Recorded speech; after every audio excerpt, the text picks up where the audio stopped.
En la clase de hoy vamos a empezar a hablar de métricas para los modelos. Es- si quieren, tomen nota y si de repente no entienden, no se preocupen. Después con la práctica vamos a ir entendiendo mejor, porque algunos de estos conceptos son un poquito abstractos, pero no se asusten, o sea, si no entienden ahora, o sea, vamos a revisar con más detenimiento. Es, Vamos a correr acá los ejemplos. Vamos a ver qué. Lo que más o menos un modelo se puede representar como una función, ¿verdad?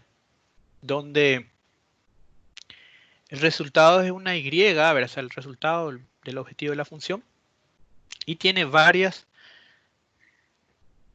variables X, ¿verdad? Que eso es lo que en esta fórmula está representado más o menos, que, que pueden tener, se pueden tener varias variables, o sea, cuando en un modelo y la salida es la, la predicción, la inferencia al modelo, ¿verdad?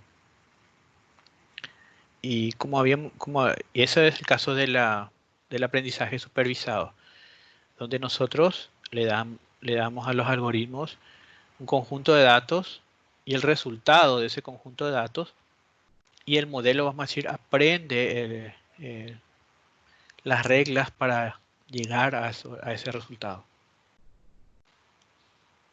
Entonces acá ya habíamos descargado, o sea, ya había anteriormente, ¿verdad? Estos datos que tienen que ver eh, con casas o propiedades inmuebles de California. Vamos a correr acá. Esta es la descripción más o menos de los datos. Y ver, ¿verdad? Más o menos se tiene es el ingreso, ¿verdad? O sea, a ver, del barrio, ¿verdad? Tipo, o sea, dice más o menos, ¿verdad? La antigüedad de la propiedad, ¿verdad? El promedio de habitaciones, el promedio de dormitorios, que no es lo mismo que, vamos a decir, habitaciones, o sea, se refiere, por ejemplo, pues, una habitación incluye comedor, cocina, esas cosas, ¿verdad? La población de la zona, ¿verdad? Y la ocupación, latitud y longitud, es para ubicar así. Acá tenemos justamente el, el lugar. Esta era la población en la cuadra, en la manzana. Ok. Es, y bueno, entonces vamos a ver cómo que el formato, ¿verdad? De nuestros datos. Se tienen 20.640 observaciones y 8 variables. Y el objetivo, ¿verdad? Que es el precio, ¿verdad? Que es lo que lo que se va a predecir, ¿verdad? Es digamos, tiene también la misma cantidad de observaciones, ¿verdad? Entonces, digamos, uno poniendo variables similares a las 8, entonces uno más o menos puede predecir el precio de una casa, ¿verdad? O sea, podríamos hacer un ensayo, pero lo complejo sería conseguir nomás los datos, ¿verdad? Porque incluso Classipar, por ejemplo, en nuestro lugar, ahora ya no es que tienen los datos así abiertamente como para hacer un scrapping, ¿verdad? Y se puede hacer un ensayo similar también para precios de autos, que se hacen, ¿no? Marca, modelo, qué sé yo, cualquier cosa así, kilometraje, entonces puede más o menos estimar el precio. Bueno, este es algo similar, se hace una estimación se puede hacer una estimación de precio de una vivienda conociendo es, propiedades similares, vamos a decir. Y como habíamos dicho, como lo que queremos predecir son números, ¿verdad? Este es un modelo de regresión. Cuando queremos predecir categorías, por ejemplo, como el caso práctico financiero, que es aprobar o no aprobar un crédito, ¿verdad? Que es una clasificación binaria, O lo que vimos en el video, era hot dog, no hot dog, es un problema de clasificación. Pero si es un número, un valor lo que se quiere predecir o inferir más bien, es, es un problema es un caso de uso de regresión. Entonces, es para hacer las regresiones, ¿verdad? En el caso es una forma de medir el error, ¿verdad? Es una distancia, o sea, una distancia euclidiana. O sea, por eso mean square error es similar a, o sea, la fórmula viene de la distancia entre dos puntos del plano cartesiano, más o menos derivado a través del teorema de Pitágoras, ¿verdad? Que la hipotenusa, la suma, o sea, el cuadrado de la hipotenusa es la suma del cuadrado de los catetos. Bueno, entonces para hallar la distancia se parte la fórmula y se sale eso, ¿verdad? Y entonces se, se suele usar, ¿verdad? Mean square error. Error sería la realidad menos la inferencia. Entonces sería la diferencia de distancia, ¿verdad? Y, y para magnificar ese error se eleva al cuadrado, ¿verdad? Otra forma también es que se puede hacer es, digamos, es mean absolute error. O sea, por ejemplo, por el tema de signos y esas cosas, entonces se pone el valor absoluto de la distancia, ¿verdad? Y entonces lo que uno buscaría es hacer un modelo que tenga el valor más pequeño posible, ¿verdad? De esta métrica, ¿verdad? El MSE o el MAE, ¿verdad? ¿Verdad? El Mean Square Error o el Mean Absolute Error. Y entonces hacen una métrica que es bastante interesante. Incluso a mí me gusta mucho esta métrica también, porque es, vamos a decir que tanto MAE como, o sea, estoy pronunciando el castellano, pero bueno, tanto eh, MSE como MAE, ¿verdad? Es, digamos, dependen de la magnitud, ¿verdad? Entonces uno no sabe bien que, o sea, si uno tiene un modelo, uno tiene que conocer el tamaño, o sea, del valor de las variables, los valores posibles, ¿verdad? De la variable que se quiere producir, y entonces el error es proporcional a ese objetivo, ¿verdad? Sin embargo, en el caso de esta métrica, que es el coeficiente, ¿verdad? De determinación o R cuadrado, que tiene esta fórmula, ¿verdad? Es, digamos, tiene valores entre 0 y 1. Entonces, eh, un valor cercano a 1 significa no, que el error es pequeño. Y un valor que se acerca a 0 significa que el error es bastante representativo. Entonces, acá vamos a ver el ejemplo de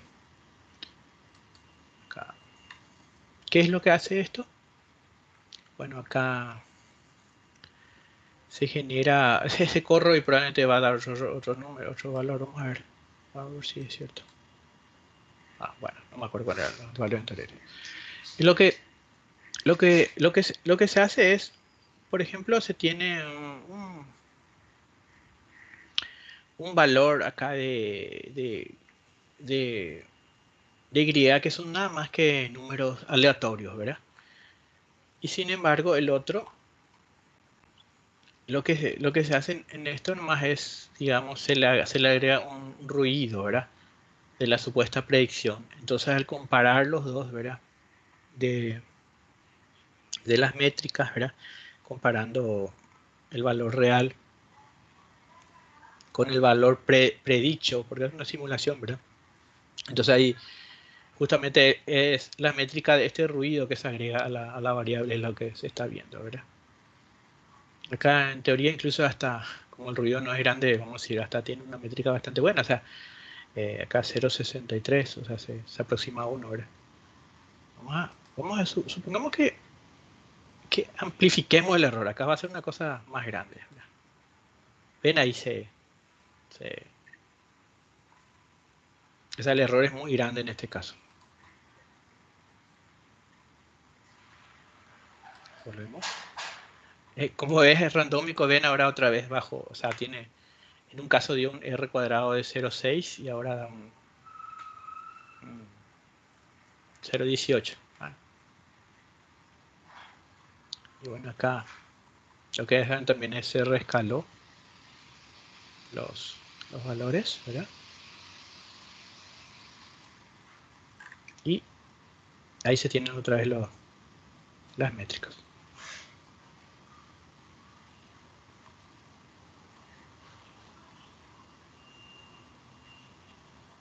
Interesante. Bueno. Después están las métricas, ¿verdad?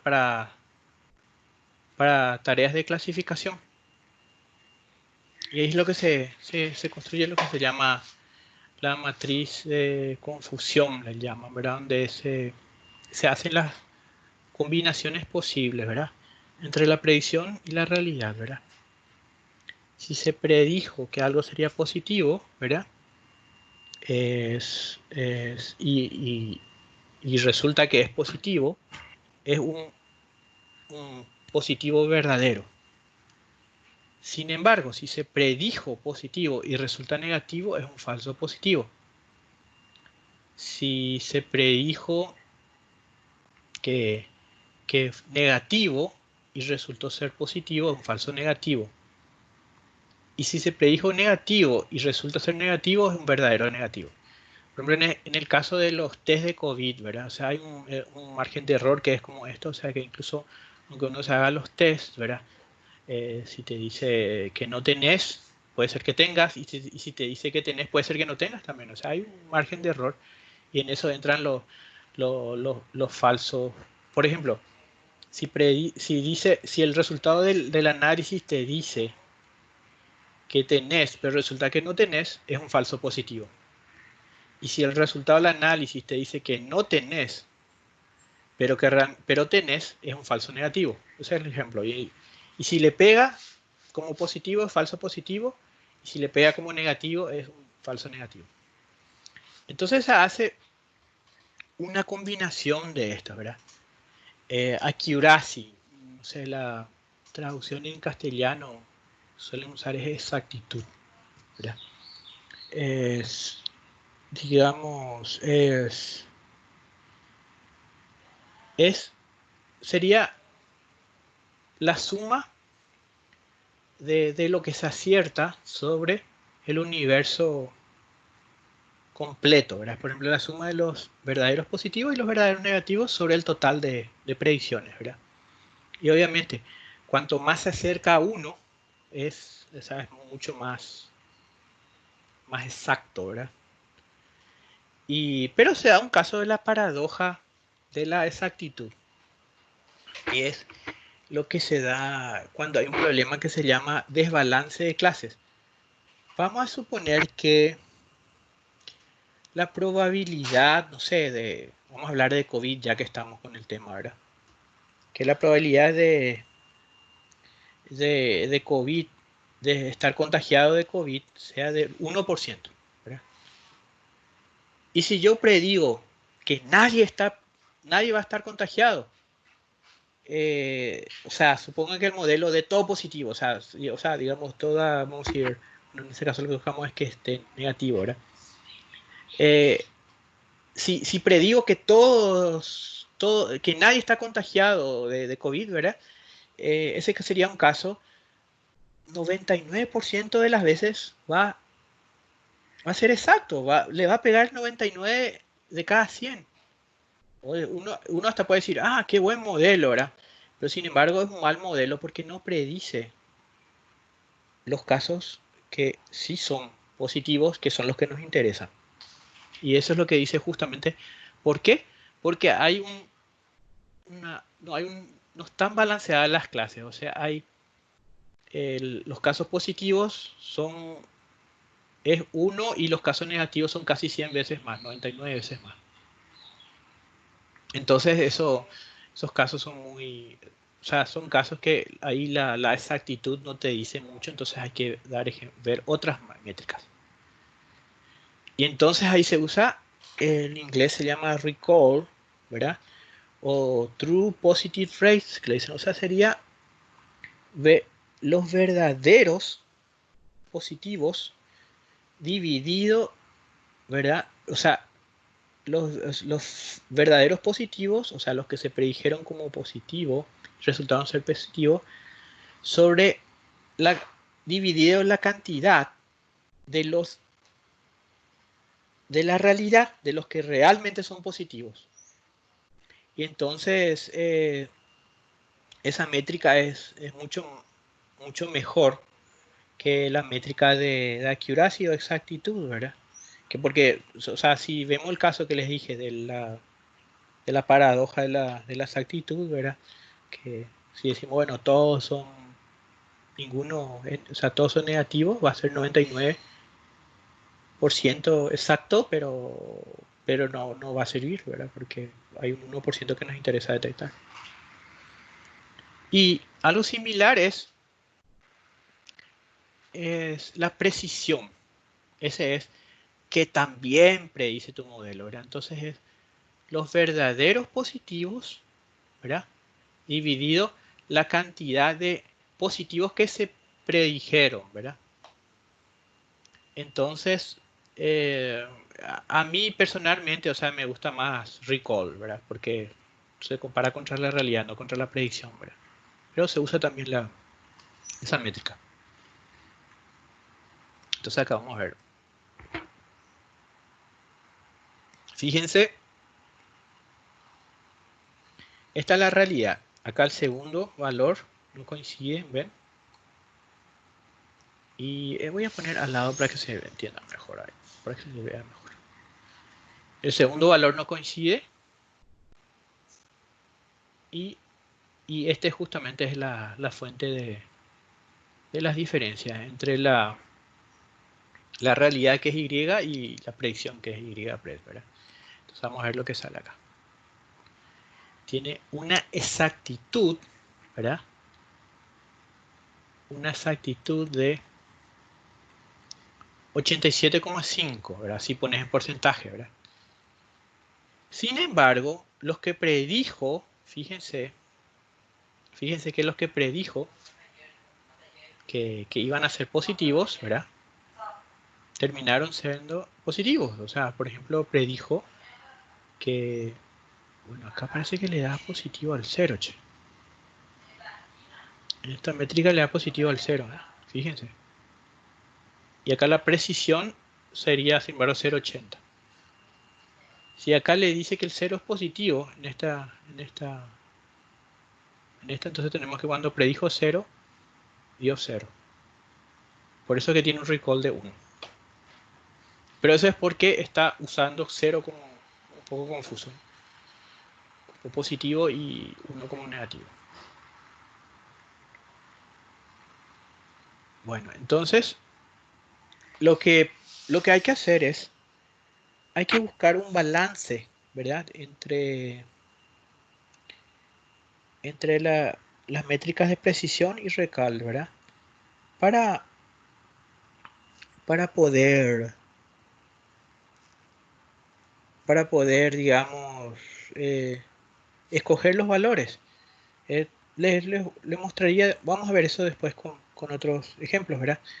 Es lo que se hace generalmente, por ejemplo, cuando son problemas de clasificación, generalmente el clasificador retorna un valor que es un score, ¿verdad?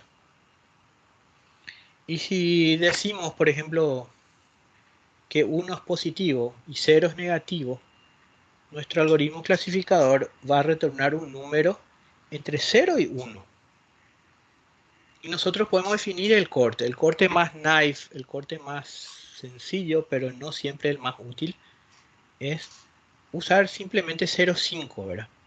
O sea, la mitad. Si el número es, si el score que retorna, ojo, no hay que confundir score con probabilidad. Es parecido, pero no es lo mismo. Porque de repente en un modelo puede tener un score que el valor va a ser diferente de la probabilidad. Por eso vamos a decir nomás el puntaje o score, ¿verdad? Bueno, sí, entonces uno puede poner por convención, dice, bueno, el corte va a ser 0,5. Si el valor es mayor que 0,5, entonces ponemos que es 1. Ponemos la salida 1 y decimos, se predice que es positivo. Si hacemos que el valor sea menor que 0,5, eh, eh, ese valor le decimos que es 0. Entonces esa es la forma que, que se puede hacer. Entonces, pero si se dan cuenta, uno puede mover el punto de corte. Por ejemplo, puedo poner que el punto de corte sea 0,3. Entonces decir que sean todos positivos los mayores a 0,3 y negativos todos los menores a 0,4. O al revés, puedo decir que 0,7 sea el punto de corte y todos los menores de 0,7 sean 0. O sea, por ejemplo, en el caso de una concesión de crédito, si uno puede decir, si quiere conceder más créditos y asumir un riesgo, entonces uno puede decir, bueno, cortes menores de 0,5. Pero si uno quiere, digamos, qué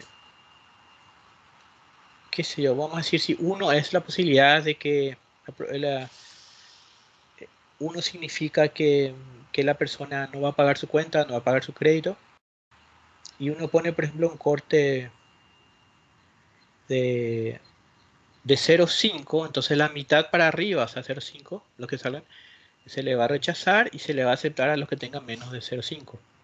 Pero si uno quiere disminuir más todavía las probabilidades, entonces uno bajaría la, la,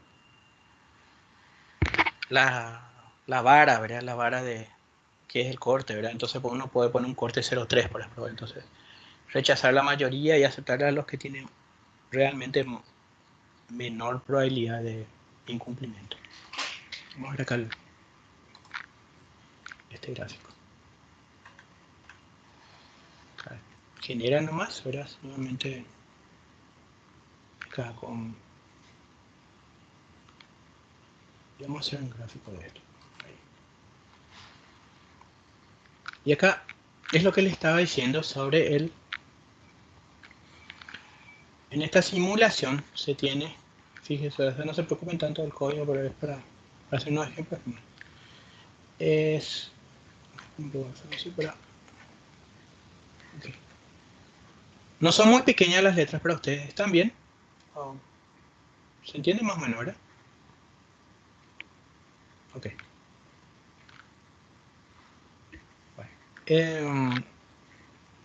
En este caso, en esta simulación, ¿verdad? Tiene un valor de precisión de 0,74, un recal de 0,76. Vamos a decir que bastante bueno, ¿verdad? Y el corte es 0,50. Si yo disminuyo, pueden ver que el recall, ¿verdad? Está disminuyendo, ¿verdad? O sea, perdón, está aumentando y la precisión está disminuyendo. O sea, acá significa que de los que se predice que van a ser positivos, acá le acerta al 90%, 91%. Sin embargo, el otro caso, ¿verdad? Que era el coeficiente, o sea, entre los positivos y los que se predijeron positivos, que es la precisión, tenemos 0,63. Y siempre el mejor punto es donde se tenga un mejor equilibrio entre precisión y recall. En este caso es 0,5, casi 0,5, alrededor de 0,5. Este gráfico no me permite hacer saltos en 0,1, entonces ahí casi que supuestamente le pega todo, pero una precisión malísima, y que al revés. Un recall 0.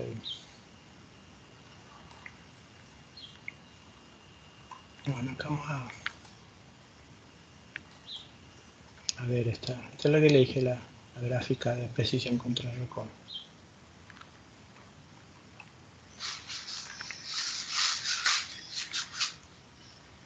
A ver acá.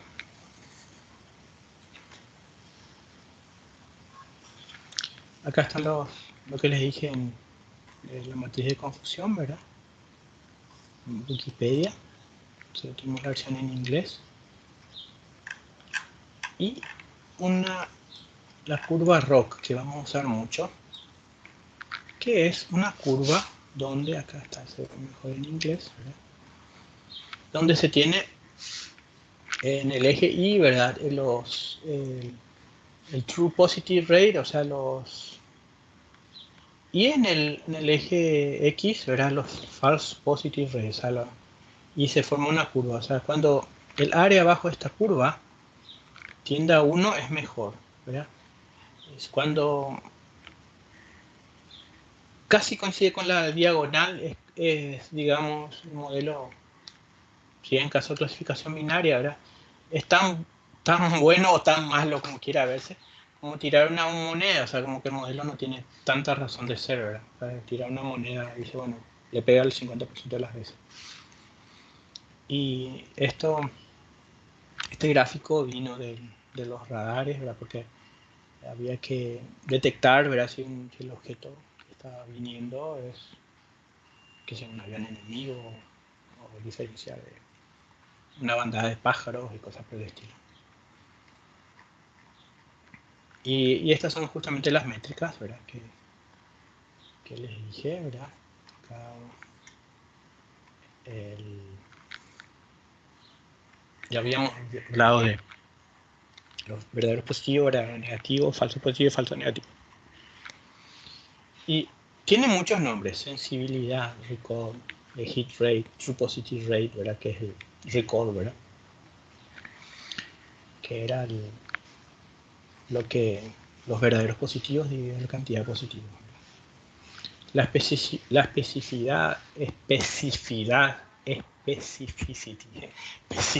selectividad o true negative rate, ¿verdad? Que es, ¿verdad? Todos los, ¿verdad? Negativos sobre negativos, ¿verdad? La precisión, ¿verdad? O el positive predictive value, o sea, es el valor de predictivo positivo, ¿verdad? Que es la otra métrica, que era todos los positivos dividido la predicción de los positivos. Y similarmente tenemos la negative predictive value, ¿verdad?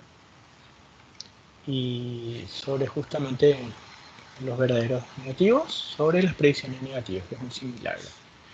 Miss rate, que es el false negative rate, o sea, cuánto es la tasa de fallo, vamos a decir, de, de no acertar, ¿verdad? Porque uno el hit rate es el que pega, que acierta, y entonces miss rate es lo otro, ¿verdad? Es lo mismo, ¿verdad? Sobre los falsos negativos sobre el total positivo. Así sucesivamente, ¿verdad? Fallout o false positive rate, false discovery rate, ¿verdad? False omission rate, y hay muchas. Y la accuracy, ¿verdad? Es, digamos, es todo lo que se acertó sobre el total de observaciones. Pero es el que le puede dar, como le había dicho, la paradoja de la accuracy, ¿verdad? Que si la muestra está muy desbalanceada, ¿verdad? El caso objetivo, eh, entonces o sea, como le dije, bueno, a ver, si decimos que, como di el ejemplo de COVID, bueno, que ninguno está contagiado, ¿verdad?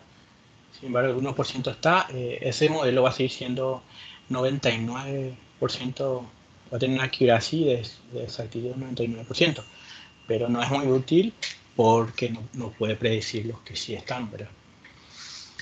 El balance accuracy se hace un promedio, ¿verdad? Entre sumando el true positive rate y el true negative rate, y se divide entre dos. Esta es otra métrica que es bastante buena, la F1, ¿verdad?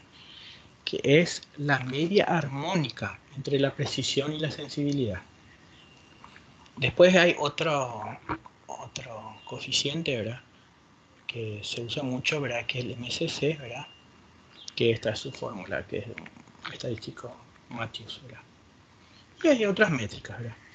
Ya, después hay otro coeficiente que se llama coeficiente Gini, ¿verdad? Que no veo que está acá, ¿verdad? Pero, y entonces, bueno, esto es más o menos lo que se ve así. O sea, suele ser frecuente que se use el F1.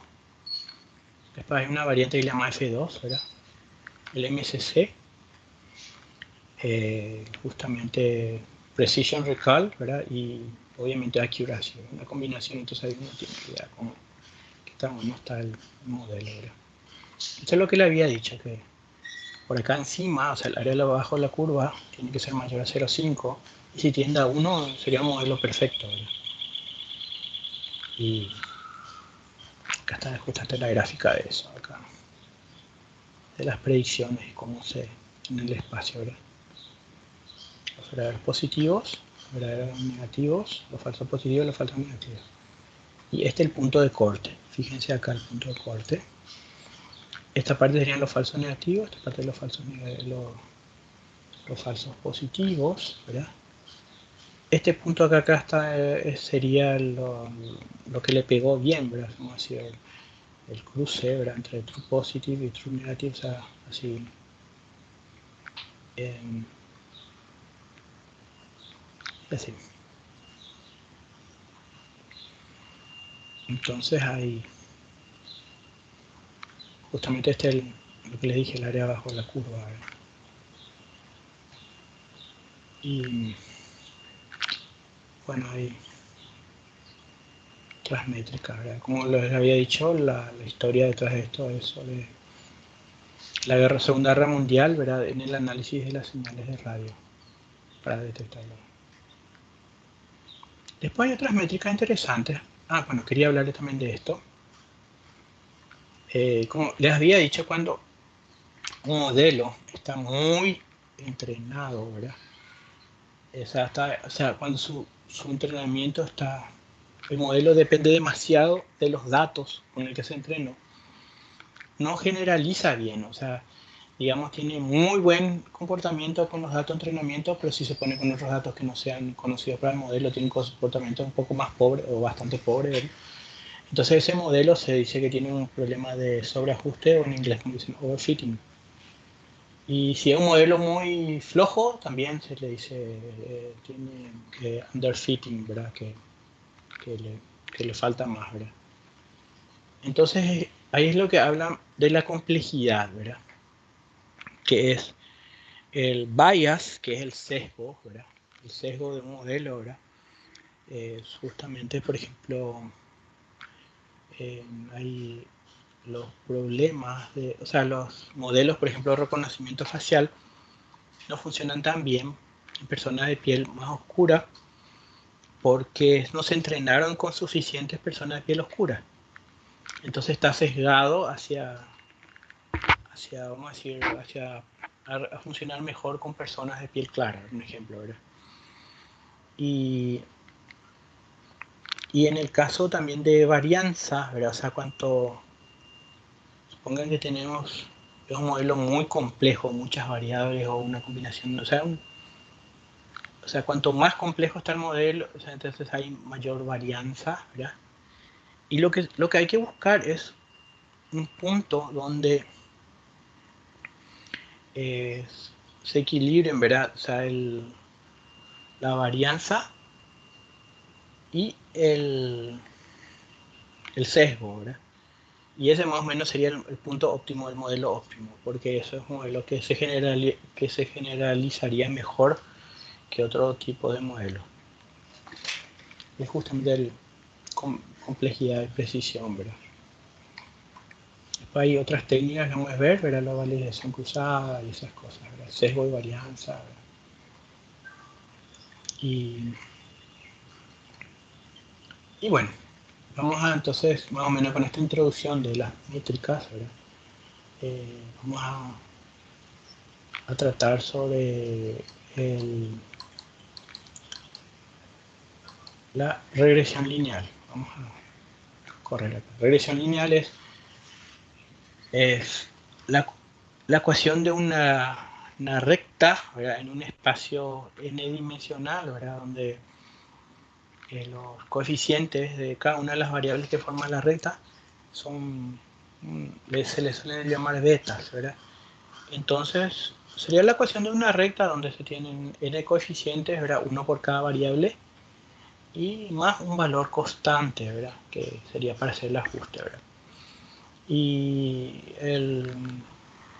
la realidad sería esa ecuación más el error, ¿verdad? Para correr acá. Acá justamente se importan, esos son para gráficos, para Matplotlib.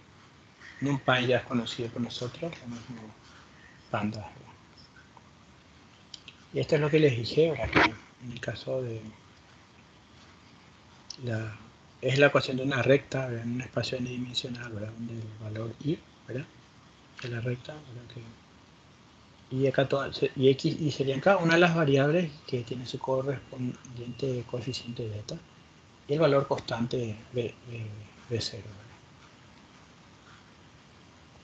Y entonces, bueno, acá vamos a correr esto. Acá los datos, ¿verdad? Que usan, ¿verdad? Impuestos, ingresos,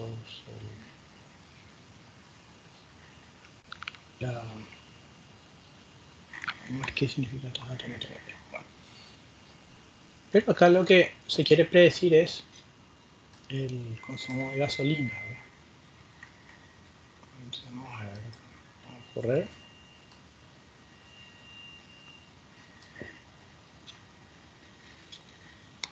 Y ahí, en un eje se tiene el consumo de gasolina y el porcentaje de la población que maneja. Son los puntos donde se tienen esa serie de datos que se trabaja. Y esa línea de tendencia, ¿verdad? Acá hay dos líneas de tendencia, ¿verdad? Son más o menos las que si uno quiere poner una regla entre esos puntos, y eso más o menos es lo que se busca con la regresión lineal. Y el modelo resultante de una regresión lineal es la ecuación de una recta en un espacio n-dimensional, ¿verdad? En este caso tenemos solamente dos ejes, ¿verdad? Pero acá hay más, o sea, fíjense, tenemos cuatro variables, 1, 2, 3, 4.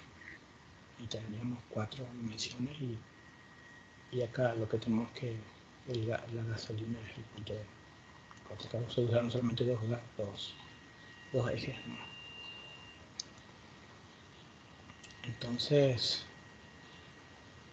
se hizo por ahí dos líneas más o menos, así a ojo, ¿verdad? En este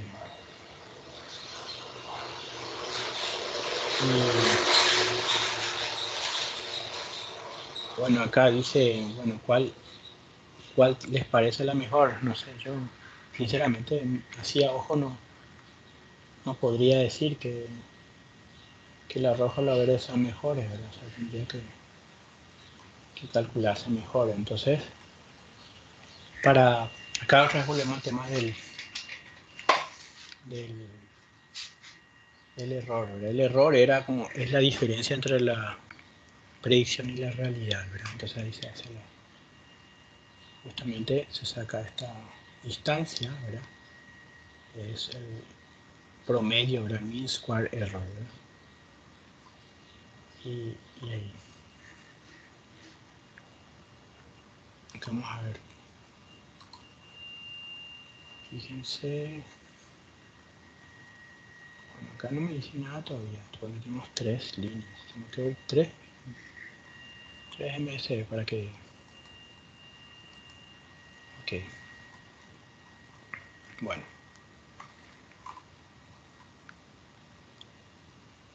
Acá, fíjense, esta se genera, ¿verdad?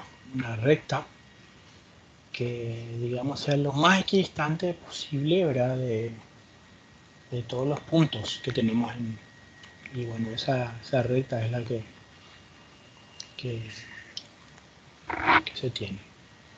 Sería esta negrita que está acá.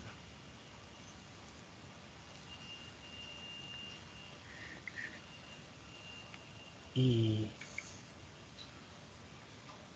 o sea, esta de acá representa más, o sea, es la que está más cerca de todos estos puntos, si se toma en conjunto, ¿verdad? Y se tienen los coeficientes, ¿verdad? Este de acá sería como vemos solamente dos ejes, ¿verdad? Porque son solamente dos variables, ¿verdad? Tenemos un plano, sí, x, y, ¿verdad? Y este sería el punto donde eh,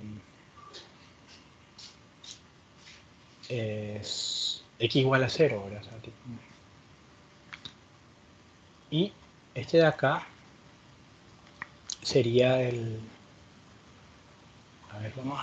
¿qué es lo que, vamos a ver qué es lo que quiero decir, qué es esto. Esta sería la ecuación de este modelo. El punto de intersección, un poquito de repaso de geometría analítica de los últimos años de la secundaria o la universidad. Sí, eso significa eso. Pero también hay algo cierto, que es la realidad no. La realidad no tiene. No es lineal. La realidad no es lineal. Vamos a decir que, en resumen, no, digamos, es hacerlo lineal todo, hacer una idealización y a veces incluso se tienen que tocar datos, o sea, tienen que manipular un poco las variables de entrada para que su comportamiento sea lo más parecido a lo lineal. Y bueno, acá también vamos a hablar de una descenso del gradiente, que es justamente para encontrar los puntos correctos donde tenemos que encontrar el mínimo, ¿verdad? Para calcular los valores, ¿verdad? Acá vamos a ver, acá vamos a ejecutar.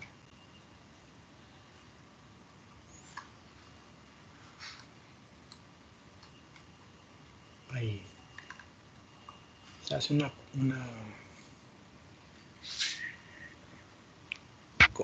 comenzamos por un punto, ¿verdad? Y hacemos un recorrido, ¿verdad? Y el cálculo de MSE. Entonces hacemos así el gráfico, ¿verdad? Los valores posibles del coeficiente, ¿verdad? De esta, ¿verdad? Que va a ir con X, ¿verdad? Y vemos el error que tenemos acá en el eje Y, ¿verdad? Lo ideal sería conseguir el punto donde el error sea mínimo, que sería más o menos por acá. Y entonces ese punto sería más o menos el valor de beta, ¿verdad? Acá el tanteo se comienza con 1300 hasta 1500, o sea, se hace el tanteo, luego está entre eso. Y más o menos por acá el valor de beta está entre 1400 y 1425. Entonces la técnica para encontrar esto se llama descenso del gradiente. O sea, se usa mucho ahora para otros algoritmos también, ¿verdad? Y esta es otra técnica que es el Haber Regressor, ¿verdad? Pero usa una técnica un poco más complicada.